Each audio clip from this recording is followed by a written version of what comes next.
Doctor Mohammad Yunus যখন কাতার সফরের উদ্দেশ্যে রওনা দেয়, তখনই আমি বলেছিলাম যে এটা একটা সম্মেলন হলেও ডক্টর মোহাম্মদ ইউনূস ঠিকই জায়গা মতো পৌঁছে যাবে।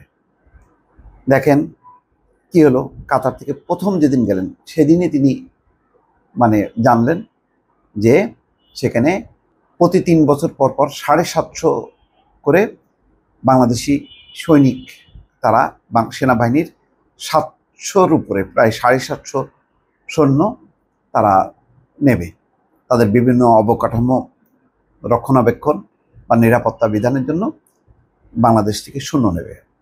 এটা তো আমাদের বিরাট একটা পাওনা। মিডিল ইস্টে কুয়েতে আছে, কাতারও ঢুকছে এবং অন্যান্য মধ্যপ্রাচ্যের যে উন্নয়নশীল বা উন্নত দেশগুলো, সেসব জায়গায় ঢোকা আমাদের প্রতি একটা আস্থা। এইটা এক অর্থে রেমিটেন্স, আর এক অর্থে আমাদের সেনাবাহিনীর প্রতি বা বাংলাদেশের প্রতি যে মধ্যপ্রাচ্যের একটা আস্থা আছে, বিশ্বাস আছে, তার প্রতিফলন। এরপরে দেখেন প্রধানমন্ত্রীর সঙ্গে কাতারের প্রধানমন্ত্রী শেখ মোহাম্মদ বিন আব্দুল রহমান বিন জসিম আল থানি তার সঙ্গে বৈঠক করেছেন।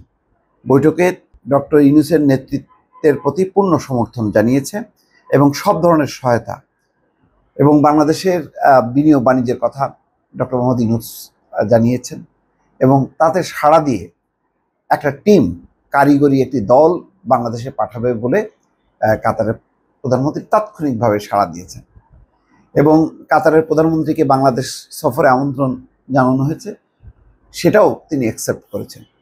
এর থেকে আর বড় পাওনা কি? দেখেন, ডক্টর মোহাম্মদ ইউনূস গণ অভ্যুত্থানের ফসল। এমন না যে সাধারণ নির্বাচন করে তিনি প্রধানমন্ত্রী হয়েছেন বা প্রধান উপদেষ্টার পদে এসেছেন, তা না। গণ অভ্যুত্থানের ফলশ্রুতিতে ডক্টর মোহাম্মদ ইউনূসের ক্ষমতায় আসা এই ধরনের পরিবর্তন, যেটা সাধারণ নির্বাচন না, তার প্রতি কিন্তু বিশ্বের বিভিন্ন দেশগুলো একটু নাকুচু ভাব আছে যে এটা কেমন, এটা কোনো ডিফেক্ট আছে, এরকম একটা ধারণা। কিন্তু ডক্টর মোহাম্মদ ইউনূসের বেলায় কিন্তু সেই ধারণা একেবারে নেই। ডক্টর ইউনূস বাংলাদেশের প্রধান উপদেষ্টা পদে আসীন হবার আগে থেকেই তিনি অত্যন্ত পরিচিত একটা মুখ, সারা বিশ্ব জানে। এবং গত 15 বছরে ডক্টর ইউনূসকে অনেক বেশি সহানুভূতি জাগিয়েছে শেখ হাসিনার যেই নানা পদক্ষেপ।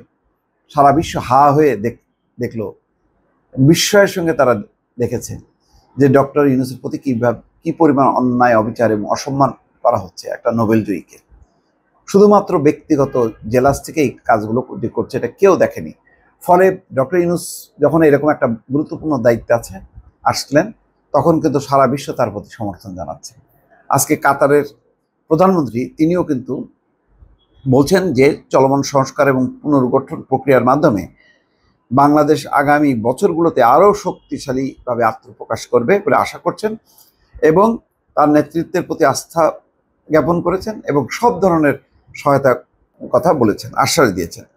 প্রধান উপদেষ্টা একটা নতুন বাংলাদেশ গড়ে তোলার জন্য কূটনৈতিক, আর্থিক এবং বিনিয়োগ খাতে কাতারের পূর্ণ সহযোগিতা কামনা করেন। এর মধ্যে রয়েছে দেশের প্রায় 18 কোটি মানুষ, বিশেষ করে তরুণ জনগোষ্ঠীর জন্য নতুন সুযোগ এবং একটি সমৃদ্ধ ভবিষ্যৎ সৃষ্টি করা। অধ্যাপক ইউনূস কাতারের প্রধানমন্ত্রীকে বলেন, আমাদের তরুণদের স্বপ্নের দেশ গড়তে আপনাদের সহায়তা প্রয়োজন। কাতারের প্রধানমন্ত্রী বাংলাদেশের প্রধান উপদেষ্টাকে বিভিন্ন ধরনের সহযোগিতার বিষয়ে আলোচনা করার জন্য কাতারে একটি কারিগরি দল পাঠানোর আহ্বান জানান। অর্থাৎ কাতারের প্রধানমন্ত্রী কি কি বাংলাদেশের সহযোগিতা লাগবে সেটা জানার জন্য একটা কারিগরি দল, কাতারের একটা কারিগরি দল পাঠানোর আহ্বান জানাচ্ছে। তার ডক্টর মোহাম্মদ ইউনূসের কাছ থেকে শুনে কোন কোন খাতে কি কি সহযোগিতা লাগবে, এই জন্য একটা কারিগরি টেকনিক্যাল টিম পাঠাতে বলছেন। এটা তো একটা বিশাল ব্যাপার। তার আগ্রহ যদি না থাকে তাহলে মুখে মুখে বলতো যে আচ্ছা ঠিক আছে, আমরা দেখবো মুখ হ্যান ত্যান, কিন্তু একদম পরিষ্কার হয়ে বলছে একটা টিম তোমরা পাঠাও, কি কি সহযোগিতা লাগবে।